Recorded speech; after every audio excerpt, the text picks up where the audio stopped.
And we are back. Please remember, we still have Elgeyo Marakwet Senator Onesmus Kipchumba Murkomen will be joining us in a few moments, but we want to wrap up things a little bit with COVID-19. Francis, a very difficult time for alcohol consumers in Kenya because whereas the bars have been shut for a very long time, but there was a window that people could actually take their favorite drinks in eateries and restaurants.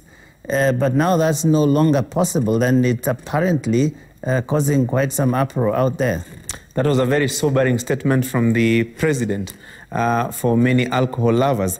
And there's a gentleman here called Wanja Douglas. He says very many interesting things. The only problem with him is that he's an Arsenal fan, like Jamila. In fact, he says on Twitter, I think we are getting it so wrong by blaming spread of COVID-19 on alcohol alone. The government is crippling some businesses. We need a comprehensive policy on how to ensure equity in fight against COVID-19. And that comes in the backdrop of EABL reporting profits that have sunk by 39% to about 7 billion shillings for the financial year ending June 2020.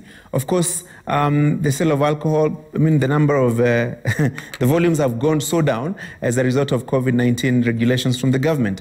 And many people seem to be asking, what has alcohol got to do with COVID-19 spread?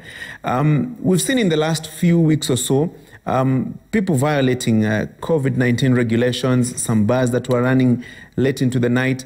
But as the government implements this policy, there's also the need to look at the economic implications for this, not just for alcohol lovers, but even for the investors in the alcohol business.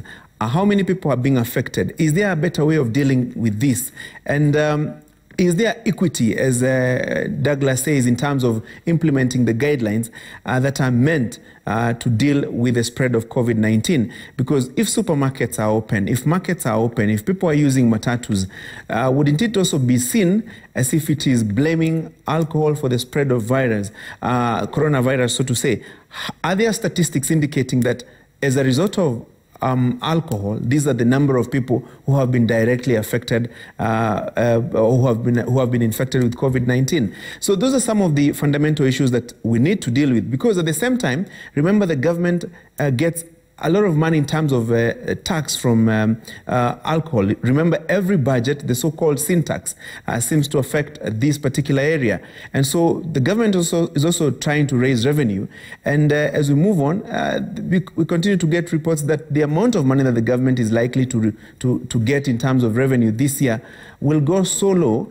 And that also invites the question of whether there will be sufficient money to deal with other issues that are coming up. Not to preempt that debate, because even the Senate is unable to deal with that revenue sharing question. Will there be more resources for county governments in the coming years if the government does not get all the necessary revenue from all the quotas that are expected? But at the end of the day, personal responsibility, and doesn't mean that only people who take alcohol should be the target of that clarion call for personal responsibility.